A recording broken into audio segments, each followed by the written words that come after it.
नमस्कार। आज क्षितिज class 10th काव्यखंड के प्रथम पाठ पद के काव्यांश आधारित अर्धग्रहण संबंधी बोर्ड परीक्षा के लिए कुछ और महत्वपूर्ण प्रश्नोत्तर को लेकर मैं आपके बीच में हूँ। चूंकि यह मेरी पिछली वीडियो का ही अगला भाग है, इसलिए वीडियो के डिस्क्रिप्शन में जाकर लिंक पर क्लिक करके इसका पहला भाग अवश्य देखिए। हम काव्यांश आधारित प्रश्नोत्तर पर चर्चा करने जा रहे हैं, तो इससे पहले पद को पढ़ते हैं और उसके बाद फिर उसके प्रश्नोत्तर को देखते हैं। हमारे हरि हारिल की लकड़ी, मन क्रम वचन नंद नंदन और यह दृढ़ करी पकड़ी, जागत सोवत स्वप्न दिवस निसी कान कान जकरी, सुनत जोग लागत है ऐसो ज्यों कर ई ककरी, सूतो ब्याध हमको लय आए देख सुनी न करी, यह तो सूरत नहीं लय सौंपो जिनके मन चकरी। इस काव्यांश से संबंधित प्रश्नोत्तर देखते हैं। हारिल पक्षी की लकड़ी किसे कहा गया है? इसका उत्तर है हारिल पक्षी की लकड़ी श्री कृष्ण को कहा गया है। हारिल पक्षी की यह विशेषता होती है कि वह अपने पंजों में हर समय एक लकड़ी दबाए रहता है और उसका साथ कभी भी नहीं छोड़ता।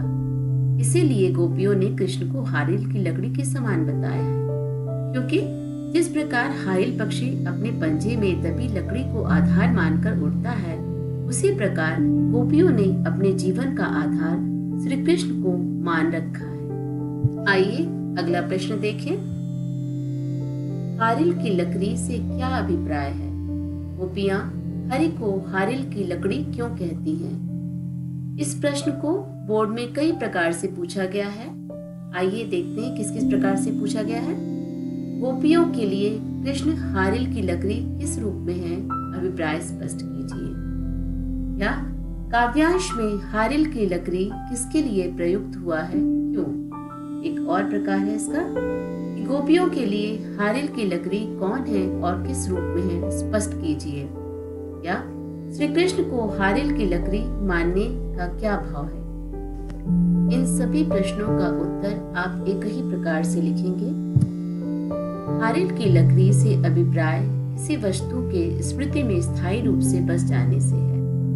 व्यक्ति चाहे सोता हो अथवा जागता हो, किंतु वह उसकी स्मृति में बनी रहती है। गोपियां हरि को इसलिए हारिल की लकड़ी कहती हैं क्योंकि वे उनकी स्मृति में स्थायी रूप से बस गए हैं। सोते जागते किसी भी अवस्था में उनकी स्मृति में श्री कृष्ण और उनका साथ नहीं छूटता है। तीसरा प्रश्न देखते हैं।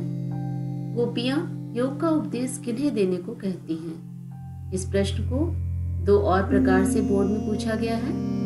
गोपियों ने उद्धव से योग ज्ञान किसके लिए उपयोगी कहा, अथवा गोपियों ने उद्धव से योग की शिक्षा कैसे लोगों को देने की बात कही है? उत्तर देखते हैं। गोपियां उद्धव से योग का उपदेश उन्हें देने के लिए कहती हैं जिनके मन चक्री के समान चंचल है। मन यानी कि चित्त। चौथा प्रश्न देखें। श्री कृष्ण के प्रति गोपियों ने अपना अनन्य प्रेम किस प्रकार अभिव्यक्त किया है?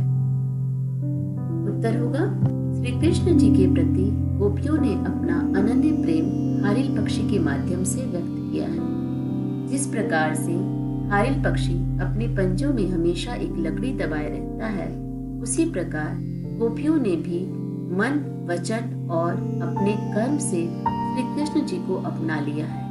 वे सोते जागते स्वप्न में रात दिन श्री कृष्ण को ही याद करती रहती है। यहाँ एक बात संज्ञान में लाना चाहूंगी कि जब काव्यांश आधारित प्रश्नोत्तर होता है, तो हमें उस प्रश्न का उत्तर केवल उस काव्यांश को देखते हुए ही देना होता है।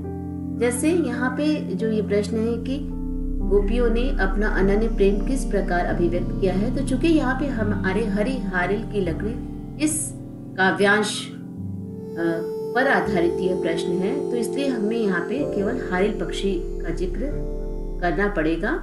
और जब जैसे दूसरा यदि काव्यांश होगा तो वहां पे हम उस काव्यांश को दृष्टि में रखते हुए आंसर देंगे। अगला पद पढ़ते हैं और उसके प्रश्न उत्तर देखते हैं। हरि हैं राजनीत पढ़ आए, समझी बात कहत मधुकर के समाचार सब पाए। एक अति चतुर हृदय पहले ही अब गुरु ग्रंथ पढ़ाए। बड़ी बुद्धि जाने जो उनकी जोग संदेश पठाए। उधव भले लोग आगे के परहित डोलत धाए।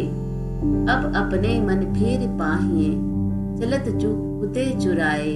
ते क्यों अनीति करे आपुन, जे और अनीत छुड़ाए। राज धर्म तो यही सूर, जो प्रजा न चाहे सताए। काव्यांश पे आधारित प्रश्नोत्तर देखते हैं। गोपियों ने यह क्यों कहा कि हरि अब राजनीति पढ़ आए हैं? उत्तर है, गोपियों ने देखा कि जिस कृष्ण की वे बहुत समय से प्रतीक्षा कर रही थी वे नहीं आए। उसकी जगह कृष्ण से दूर ले जाने वाला योग संदेश आ गया है, तो उन्हें इसमें कृष्ण की एक चाल नजर आई। वे इसे अपने साथ छल समझने लगे। गोपियों के अनुसार कृष्ण पहले ही बहुत चतुर चालाक थे। राजनीति में आकर उनके स्वभाव की कुटिलता और बढ़ गई है, इसलिए तो उन्होंने अपनी बुद्धिमानी का परिचय देते हुए हमारे लिए योग का संदेश भेजा है। उनके इस व्यवहार से क्षुब्ध होकर ही उन्होंने आरोप लगाया कि हरि अब राजनीति पढ़ आए हैं। हरि है राजनीति पढ़ आए। का प्रश्न इस प्रकार है, गोपियों के अनुसार राजा का धर्म क्या होना चाहिए? उत्तर है, गोपियों के अनुसार राजा का धर्म होना चाहिए कि प्रजा को किसी प्रकार का कष्ट ना हो, प्रजा पर अत्याचार ना हो। राज धर्म तो यही सो, जो प्रजा न जाए सताए। दूसरे शब्दों में गोपियां अपनी राजनैतिक प्रबुद्धता का परिचय देती हुई राजा का धर्म बताती हैं कि राजा का यह कर्तव्य है कि वह किसी भी स्थिति में अपनी प्रजा को संत्रस्त न करे, अपितु उसे अन्याय से मुक्ति दिलाए तथा उसकी भलाई के लिए सोचे। बच्चों, यहाँ पे एक शब्द आया है प्रबुद्धता। प्रबुद्धता का मतलब होता है ज्ञान, नॉलेज। तीसरा प्रश्न है, गोपियों ने अपने वाक चातुर्य के आधार पर ज्ञानी उद्धव को परास्त कर दिया। उनके वाक चातुर्य की विशेषताएं लिखिए। उद्धव जैसे ज्ञानी को गोपियों की वाक पटुता चुप रहने के लिए विवश कर देती है और वे गोपियों के वाक चातुर्य से प्रभावित हुए बिना नहीं रहते। उनके वाक चातुर्य की विशेषताएं निम्नलिखित हैं। पहला, स्पष्टता। गोपियां अपनी बात को बिना किसी लाग लपेट के स्पष्ट कह देती हैं। उद्धव के द्वारा बताए गए योग संदेश को बिना संकोच के कड़वी ककड़ी बता देती है। दूसरा, व्यंग्यात्मकता। गोपियां व्यंग करने में प्रवीण हैं, इसमें परफेक्ट है बिल्कुल। उनकी यानी उद्धव की भाग्यहीनता को भाग्यवान कहकर व्यंग करती हैं कि तुमसे बढ़कर और कौन भाग्यवान होगा। मतलब भाग्यवान यहाँ पे व्यंग है, इसका मतलब कौन दुर्भाग्यशाली होगा जो कृष्ण के समीप रहकर उनके अनुराग से वंचित है, यानी उनके प्रेम से वंचित है। तीसरी विशेषता है गोपियों की वाक चातुर्य की सहृदयता। उनकी सहृदयता उनकी बातों में स्पष्ट झलकती है। वे कितनी भावुक हैं इसका ज्ञान तब होता है जब वे कहती हैं कि हम अपनी प्रेम भावना को उनके सामने प्रकट ही नहीं कर पाई। इनके सामने यानी कृष्ण के सामने, मतलब इतना उनसे प्रेम करती थी कि उनके सामने उसको व्यक्त ही नहीं कर पाई।